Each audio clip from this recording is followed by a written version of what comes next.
Today we are talking about nerves, interview nerves. You know that feeling that creeps in just when you need your confidence the most. Ben walks in looking quite tense. Why? He's about to go for an interview and he's worried about losing control of himself when it matters the most. So he comes to sit to have a session with the doctor. And Ben says, "Doctor, I don't know what's wrong with me. Every time I have an interview coming up, I get so nervous. My heart starts racing, my mind goes blank, and I start imagining everything that could go wrong. I prepare, I practice, I read all the tips online, but when the moment comes, I freeze. It's embarrassing. I feel like I'm sabotaging myself. I know I'm capable, but interviews make me feel like I'm not just good enough. I just want to know how to stop being so nervous." And doctor says, "Ben, first of all, nothing is wrong with you. Interview nerves are one of the most common things people struggle with, even the highly experienced professionals. So you're not alone, and you are definitely not weak. What you're feeling is your body reacting to pressure, okay? Do not interpret it as a reflection of your ability. The good news is, interview confidence isn't something you're born with. It's something you build. And once you understand what's happening and how to manage it, everything changes. Let's talk about a few practical things you can start doing. Number one, prepare your stories, not your script. A lot of people get nervous because they try to memorize perfect answers. But memorizing makes you feel tense and sound stiff. And when you forget one line, your whole answer collapses. Instead, prepare stories, real experiences you can talk about naturally. Stories are easier to remember because they are yours. They help you stay grounded and confident. When you focus on the stories instead of the scripts, you stop worrying about saying the perfect thing and start speaking just like a human being. Interviewers connect with stories, not rehearsed lines. And when you feel connected, your nerves, guess what? They calm down. And Ben says, "So I don't need to memorize every word?" Doctor responds, "Exactly. You just need to remember the story. The words will come." Number two, practice out loud, not just in your head.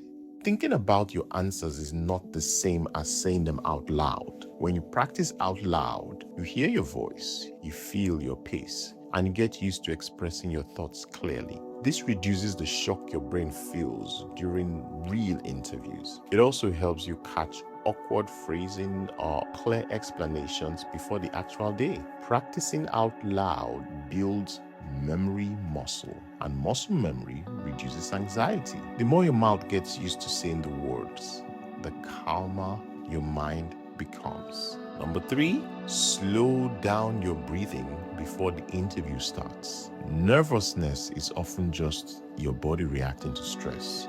Your heart races, your breathing gets shallow, and your mind speeds up. Slowing your breathing tells your body, "Hey, we are safe, it's calm, okay?"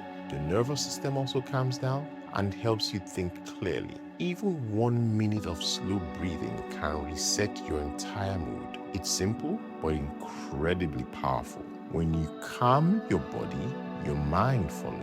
And when your mind is calm, your confidence rises. Number four, focus on the conversation, not on impressing the team. A lot of interview nerves come from trying too hard to impress. When you put pressure on yourself to be perfect, you become really tense. But interviews are just conversations. Two people trying to see if they're a good fit for each other. When you shift your mindset from "I must impress them" to "let's see if this is a good match," your nerves reduce. You stop performing and start connecting.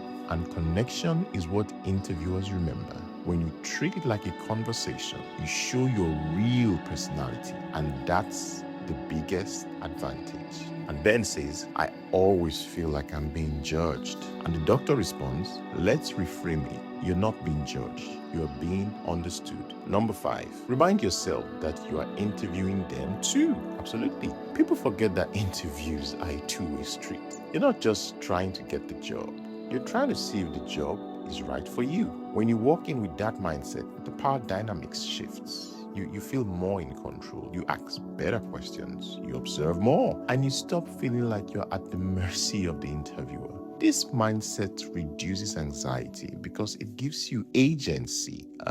You're not begging, you're evaluating. And that confidence shows. And then Ben responds, I've never thought about it that way. I always feel like they have all the power. And Doctor says, you have the power too, Ben. You're bringing value. So never forget that. And Doctor wraps up by saying, the goal is you don't need to eliminate nerves. You just need to control the nerves. Once you do that, your confidence will shine through. And trust me, you show up as the version of yourself you've always wanted interviewers to see.